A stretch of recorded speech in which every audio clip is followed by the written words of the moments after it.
Hello BookTube, it's Ben here from the History Fellow channel again. Got a small book haul today. With the run up to Christmas, the level of books I should be getting should be dropping slightly, which will kind of really help because I've got a big TBR list and I could really do with going through that at Christmas and kind of counting all the books off and getting quite a few of them read and reviewed. But anyway, I'll get on. I hope everyone's doing well. Life's treating everyone really good, and I hope you're all looking forward to Christmas and getting your plans in and done and looking forward to seeing family and friends. Anyway, let's get going with this small book haul. I've only got 5 books here. 4 of them are from Pen and Sword Books and the other one's from Osprey. So the first one is Hindenburg, Ludwigendorff and Hitler. Germany's Generals and the Rise of the Nazis, and that's written by Alexander Clifford and published by Pen and Sword Books. Quite an interesting one here. I asked to review this one because I'm hoping it's going to be a good book about leadership in Germany, and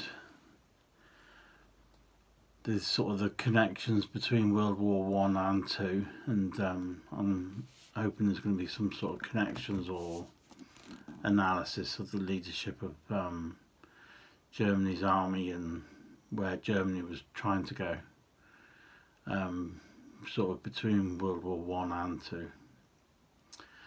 From the book, from the back of the book, it says absorbing study of how Hindenburg and Ludwigendorff contributed to the rise of the Nazis shows how much these 2 First World War generals became influential right-wing politicians in the 20s.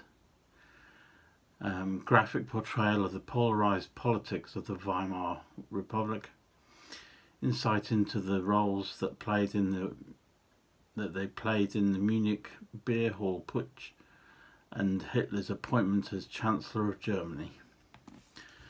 And I've read quite a bit about the Weimar Republic and the build-up of Hitler getting the chancellorship and how he came to power, and there's then during like the late 20s, early 30s, these 3 men were rather significant. So I've read a lot about them already, so I'm hoping to learn a bit more. But that's Hindenburg, Ludwigendorff and Hitler, and that's written by Alexander Clifford, available from Pen and Sword Books. And you can get that over here for £25, or it sells for $34.95 US dollars.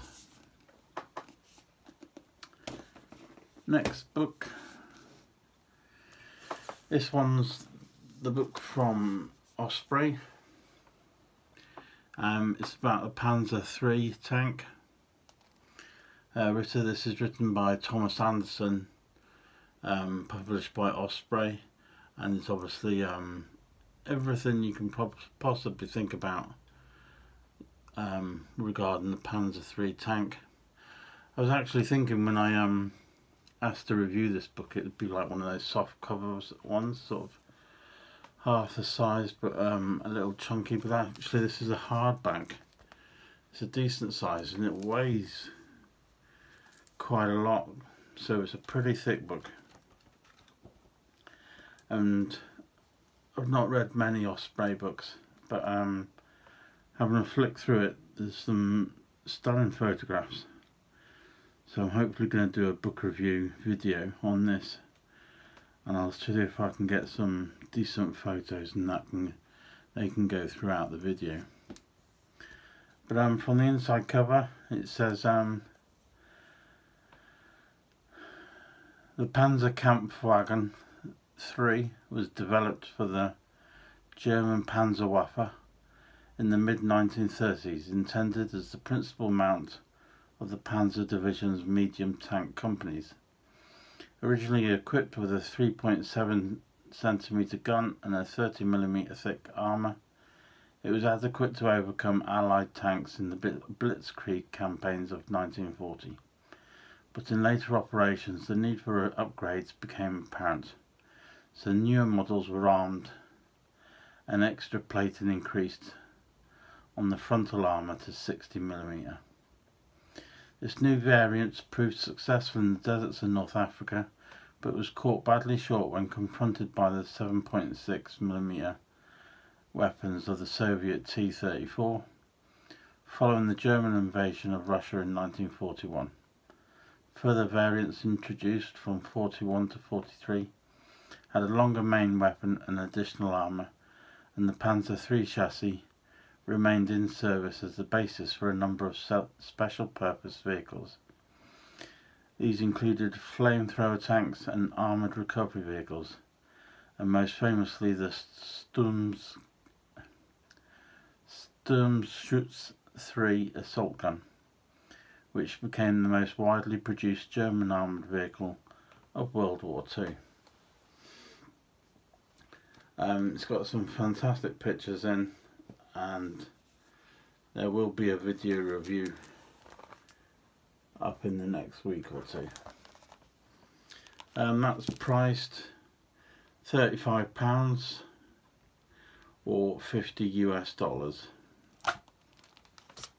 I'm really looking forward to that one, and I shall probably start reading that this week. The next one, the rest are all from Pen and Sword Books. We have The Wives of George IV, The Secret Bride and the Scorned Princess, and that's written by Catherine Curzon. I have to review this because I think I've reviewed 2 or 3 books in this particular series, and the series mostly revolves, rather than the 4 Georges, it revolves around their wives, mistresses and girlfriends, and it kind of gives you another side of the story, another impression of what the kings were really like. And they've been a really interesting read, and I've learnt quite a bit about the various wives and girlfriends, and Catherine Curzon is an excellent author. She writes very well. From the back, the celebrated Maria Fitzherbert was rich, beautiful and Catholic. When she secretly married the heir to the throne, it set the stage for a possible constitutional crisis. Fun-loving Caroline of Brunswick was the official wife of the Prince of Wales. He married her for money and loathed her to his dying day. There was no gossip more juicy than the love life of the Prince of Wales. From the clandestine marriage to the rumours of illegitimate children, even the Vatican got involved. From a French convent education to her reign as the unofficial Queen of Brighton, when Maria married it, was for keeps. So that's that one. The Wives of George IV. Written by Catherine Curzon. And that's priced at £20 or $35. Right, the second last one is called Hitler's Court.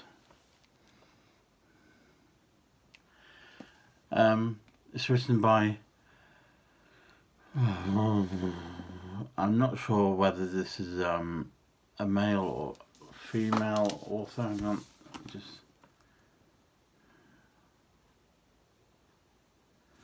it's a female author. I wasn't sure about the name because it's written by Heike B. Gortmaker or Gortmarker. I apologise, I probably butchered that.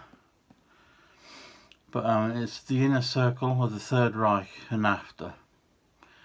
I asked to review this book because I was thinking it would be more about Hitler's inner court, as in the various military leaders that surrounded themselves and tried to ingratiate themselves with Adolf Hitler. But it seems to be more about the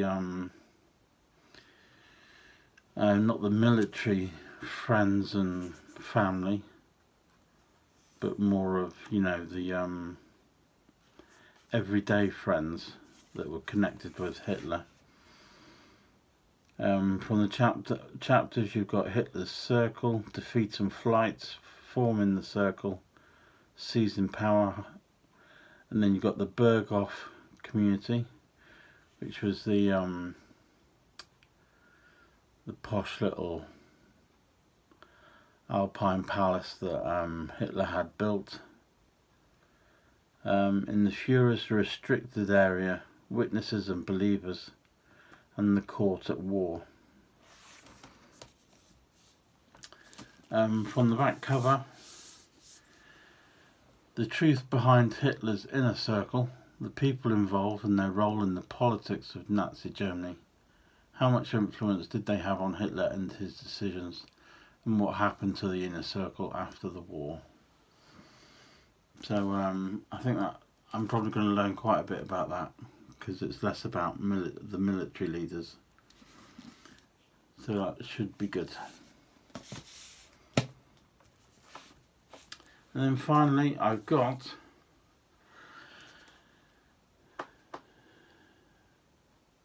The History of Women's Football,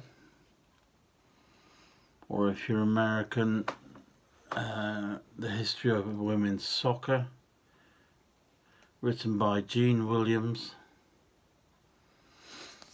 I'm thinking now the book has arrived, it's probably going to be more England-based history rather than international or world soccer. I was kind of hoping it'd be about football in the UK, including Wales, Scotland, Northern Ireland, but having a quick flick through when it arrived this morning, it seems very English biased.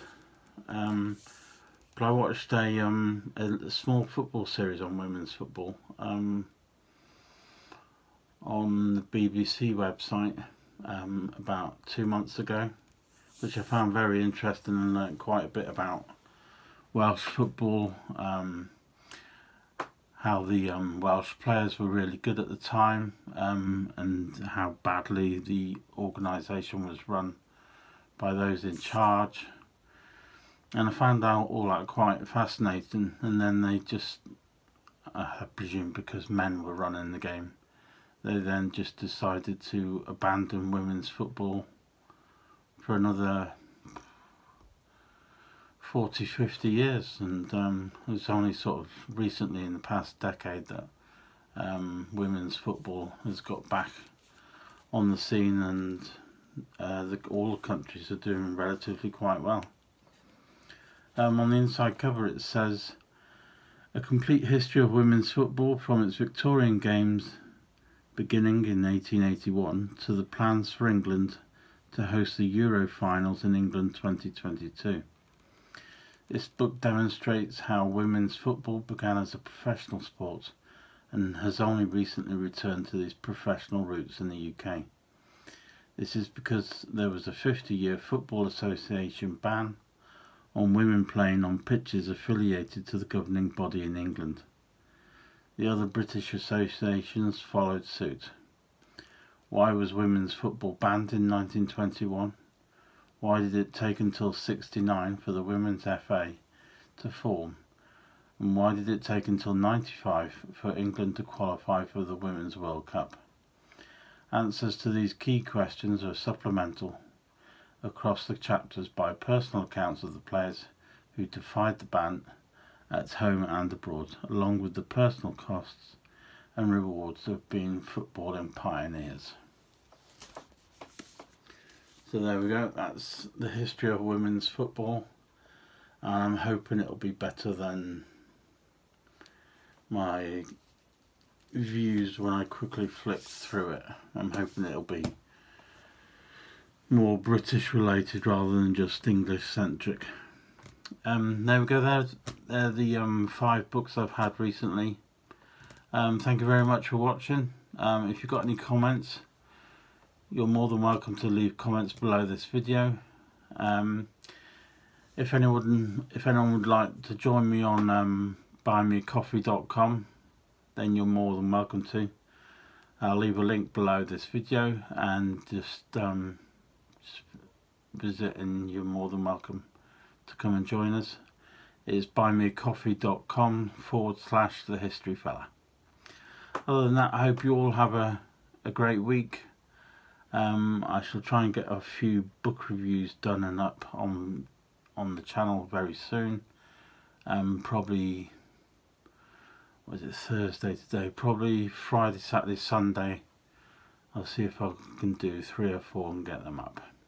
But anyway, other than that, thanks very much for watching, and I shall see you all very soon. Thank you.